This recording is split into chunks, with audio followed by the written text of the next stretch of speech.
Hi, I'm Dan Fazio with Military Spouse Magazine. Today we're talking with Haley Melanson, who has built a successful career as a talent acquisition recruiter for Leidos, despite the challenges of military life. Welcome, Haley. Thank you for having me. Absolutely. So let's start with the company. For those who may not be familiar with it, what does Leidos do? Leidos is a defense contractor. We have over 40,000 employees nationwide, some in the UK, some in Australia, and we specialize in fulfilling government contracts. Okay. Well, tell me about your role in talent acquisition. Sure. So currently I am the lead recruiter for our military family life counseling contract that we have. I support all of the openings that we have in the California region. So any military base that is in California falls under me, and I provide licensed clinical therapists to support the military bases and the service members and their families at those locations. Wow, that's really important work. So you do this entirely remotely from your home?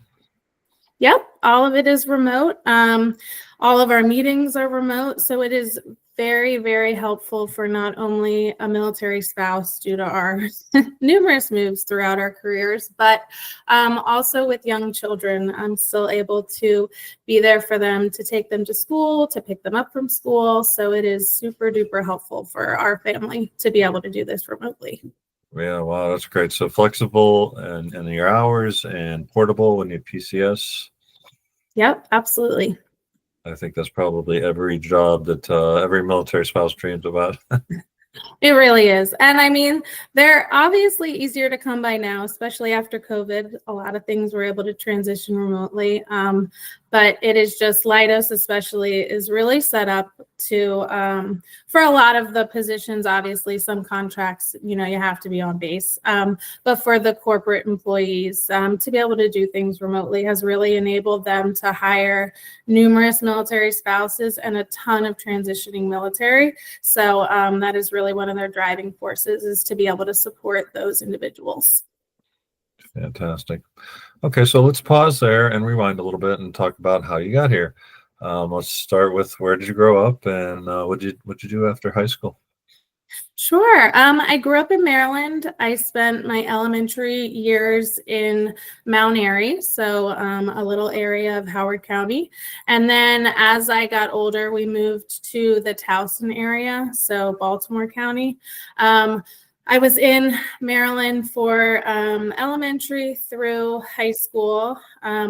I got a sports scholarship to play field hockey at Rutgers University in New Jersey.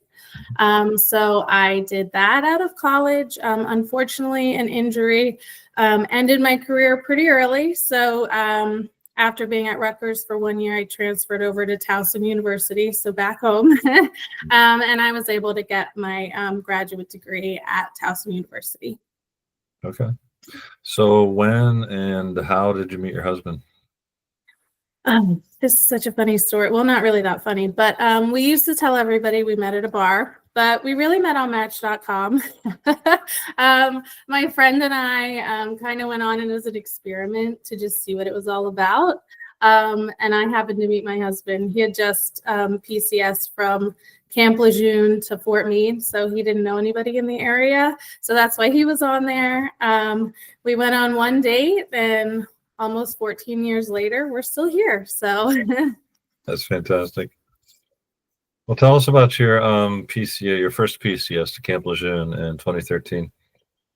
Oh, goodness. Well, first of all, you were working, right? You had a job at this point? Yes.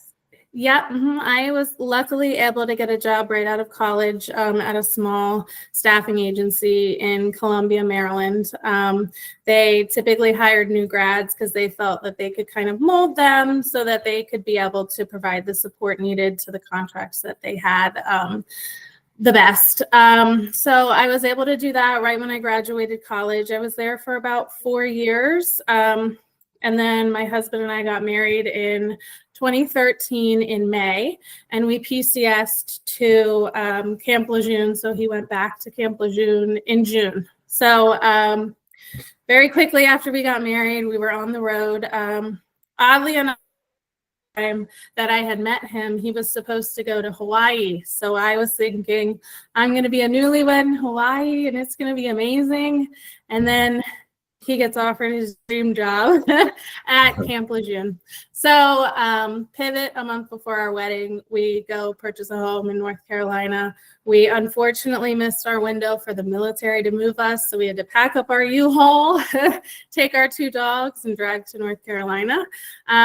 So that's really how I got introduced to military life. No one in my family is in the military. I didn't know anybody in the military other than him. So a very a big culture shock for me. I had grown up going to the beaches in that area of North Carolina, but I knew nothing about Camp Lejeune. And I don't know if you've ever been there, but the military is a large driver of how that community is that community. So everywhere you turn, there are Marines. So it was just very interesting. Just completely being new to the military lifestyle and now in a military community. So it was definitely interesting. Yeah. So what about your career at that point? What'd you do about that? Yeah. So when we found out we were moving to North Carolina, the company I worked for was very small and they only had local contracts. They did a lot of special education staffing and hospital staffing in the DC, Maryland area, and they just were not equipped to support a remote employee. So I had to unfortunately leave my job in Maryland when we moved to North Carolina. I entered the job force a little naive in that area. Camp Lejeune is a very rural area. You have beach towns 30 minutes on either side. So it's not a hustle bustle type of city with a lot of opportunity. So it was very difficult for me to find employment at the same level that I was used to in Maryland, both, career-wise and financially. So I, just wanting to be the worker that I was, just took the first opportunity that came my way, and I became a staffing coordinator for a home health agency. And that quickly didn't pan out to be exactly what I thought it was going to be. So that didn't last very long. And then I happily became pregnant with my first son, and my husband was set to deploy right after his birth. So we just felt like it was best for our family for me to stay home throughout my pregnancy and then after my son was born. Mm-hmm. So they decided to become a mom, which is hands down the most important job in the world. Yes. And how long was it before you decided to get back in the workforce? Yeah. So I actually, before I went back full time, I waited for both of my children to be in kindergarten. So I currently have a 10-and-a-half-year-old and a 9-year-old. So I did not work full time for almost 7.5 years. At one juncture, I became a realtor for a little bit. We had PCS from North Carolina to Virginia, and we were in Virginia for 10 months so my husband could attend school there. And while we were in Virginia, I got my real estate license in Virginia and was able to do that successfully for a year before moving to Maryland. Once we got to Maryland, my kids were a little older. They started activities on the weekends. So my time as a realtor was really impacted because I wanted to be able to participate in all things that my kiddos were doing on the weekends. So I really put that on hold and other work opportunities until they were both in school full time. Gotcha. So when you decided to try to get back to the workforce full time, when your kids were a little bit older, how did you deal with that gap in your resume? I mean, and that's so common among military spouses. Yeah, so really daunting to put your resume out there with 7, almost 8-year gap in employment. You never know how anybody's going to perceive that. So I luckily was able to get a position as a grant writer for a local charity here that my husband actually became involved with. So they provide outdoor adventures for wounded warriors in the area, gets them fishing, hunting, boating, any type of activity to kind of help them connect back to nature, make them feel a part of a community again. So they took a chance on me and allowed me to be their grant writer part-time for a little bit, just to kind of get some stuff back on my resume to make me a little bit more marketable. So I was able to do that, which I'm super thankful for. I got my foot back in the employment pond. So that was an awesome experience. And then while doing that, an opportunity came up to get back into recruiting with a former colleague, was now the talent acquisition manager of a national medical group. So she was able to connect me with the head of HR for that community. She was able to be a personal, professional reference for me so that they could kind of look past my career gap that I had on my resume. And they, again, were able to take a chance on me. And I was able to prove myself to be able to get back into that job position that I had left quite some time ago. So it was all about networking. Got you back in. Yes. Oh, yes, absolutely. If I hadn't reached out to her, I don't know how long I probably would have been looking for a full-time position. So yes, reaching out to her was probably the smartest thing I did when I wanted to get back into the career field, for sure. So here we are at Leidos now, and tell us a little bit more about your role. I mean, you do a very important job at hiring military therapists for military installations in California. What's your typical day like as a recruiter working from home? Yeah. So a lot of my day is spent interviewing therapists. I probably interview anywhere from 4 to 8 therapists per day on a good day, depending on what our needs are. So that is a large chunk of my time, is understanding where they're coming from, understanding how their experience will translate over to the military community. A lot of those individuals, so awesomely, are military spouses themselves. So there is a large group of our employees that work on the MFLEC program that are military spouses. So that's always awesome to connect with fellow spouses and be able to help them in their journey and make it a little bit easier for them transitioning into something new. So I spend a lot of time on the phone. I also spend a lot of time sourcing for therapists and trying to convince them to come over and support our military service members and their families. The MFLEC program, it is a little different in the fact that it is non-medical counseling. So we don't have any notes. It's a little less clinical in nature. So getting therapists from the clinical setting to understand how that works can be a little daunting, but once they kind of hear about it and they understand the mission, it's usually pretty easy to get them to come on board. And then other than that, just meetings, updating, working as a company that supports government contracts. There's a lot of reporting that we have to do. So we spend a lot of time on providing feedback to the government about what we're doing, how we're doing it, what's successful, what's not successful. So that's pretty much how our day breaks down over here as a recruiter for the MFLEC program. So tell me, what unique perspective do you believe your experience as a military spouse brings to your role? So for my role, especially on the military family life counseling program, I think the most unique aspect for me is my family's been a user of the MFLEC program. We've personally benefited from the MFLEC program. So when I'm connecting with therapists and explaining the program, I have a personal connection to it. So I think that gives me a little bit more insight than a traditional recruiter that maybe hasn't had that experience. And it also allows me to express how it's positively impacted our family and how necessary it is for our military families to be able to have access to this type of mental health care.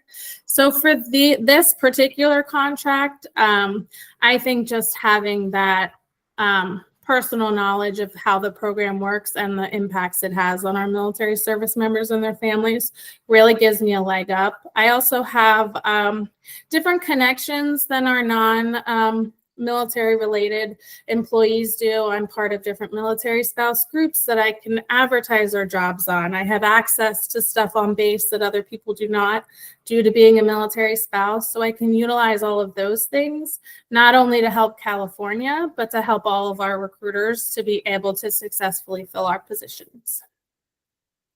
I found something you said earlier compelling. You compared military spouse employees to a Swiss Army knife.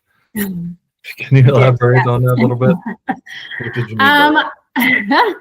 I just feel like, I've heard the saying previously where if you need something done, give it to a single mom because they're super resourceful. They think on their feet. If it has to get done, it's got to get done.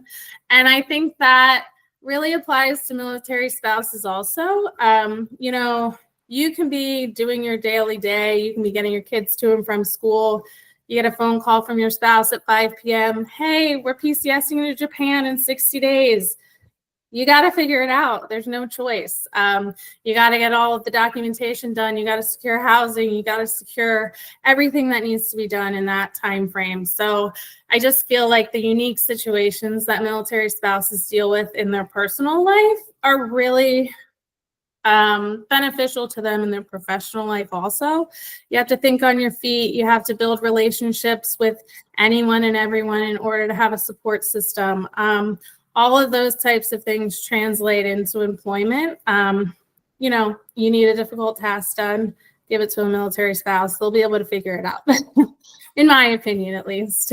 Yeah, no, that's well said. And really just one really good reason for companies to hire military spouses. Absolutely. What would you say to a military spouse who feels their career is on hold because of frequent moves or family demands? I think that if that's the case, it's okay. It's okay for it to be on hold for circumstances out of your control. It's okay to put it on hold to be able to manage the household that not everybody understands. It's okay if your spouse is gone for months at a time, so you need to be the one that can drop everything to handle everything. That's okay, and it's not the end of your career. You can always get back out there. There are always companies looking for military spouse specifically because of the amazing qualities that they possess and can then provide to their companies. So I think that we all need to take a deep breath in the space of military spouses and careers. It's frustrating that there is difficulties when it comes to finding those jobs that can transition with this unique lifestyle. But I think that, as the years go on, more and more companies are aware that this is a large population of highly qualified, highly intelligent, very hard workers. And they would be lucky to be able to employ some of these individuals for their companies. So I think that if you are a military spouse looking for a career currently, you need to do two things, in my opinion. You need to utilize your connections. I got my job after 8 years almost of not working through connections. It is not weak to reach out for help from individuals that are in lines of work that you're interested in or companies that can provide those types of positions for you. And you really need to lean in to that gap. We're not going to try and hide it. We don't need to be ashamed of it. It is something that is life. That happens, whether you're a military spouse and it's due to moving or deployments, or just in your regular life if you have, other situations that arise that prevent you from going to work. I just think that, like I said, you really need to utilize your connections to the best of your ability because there are individuals out there that know individuals that need employees that are looking for a military spouse that would be a great addition. How do you balance the demands of your career with family life and also find time to relax and recharge? Do people relax? No. What does that mean? I mean, so at Leidos, with my schedule, with being a remote employee, I really have a lot of say in when I start and when I end my day. And they are very, very in tune with the fact that a large majority of the workforce here has families that have obligations. So there is a lot of flexibility in the fact that if you need to start at 6 a.m., you can start at 6 a.m. and still get your work done and leave a little early that day, but you're still putting in your full 8 hours as long as you're communicating and your managers are aware. So that has been super helpful for me, that flexibility and that awareness that family is very important and you need to do what you need to do to help them too. My husband is also super, super supportive. So although he's active duty, he has the ability to help with the kids, get them tuned from hockey. He's actually one of the coaches. So he gets them to where they need to be also. So just being able to have that support from him to kind of trade off, I'm going to go in early and leave early today, or you're going to start early, so you're going to end early, has been super helpful for us managing our schedule at home and just being able to still have family time. And then relax, I have 2 kids who play travel hockey, so our relaxing is driving from Maryland to New Jersey for the day for a hockey game. So that's typically what we're doing over here. Well, it's great. It's great to hear that you're managing, and it's truly a team effort with you and your husband. Is there anything else you'd like to share? I don't think so. I just think that this is an amazing opportunity to be able to talk about military spouses and how that kind of career landscape is hopefully changing for the better for us, because it has been very difficult for a really long time for our spouses to be able to continue being employed in positions that they love. So it's so nice to see. I mean, I see it from Leidos's perspective. We literally do what we can to hire military spouses. So it's so great to see that that is changing, and everybody seems to be aware that there needs to be the push to be more adaptable so that we can hire military spouses as employees. So it's just awesome. And this is another way to get that word out. So it's just so nice to see. Well, thank you so much for your time today and sharing your story and a little bit of advice. We really, really appreciate it. Absolutely. Thank you so much for having me. Absolutely.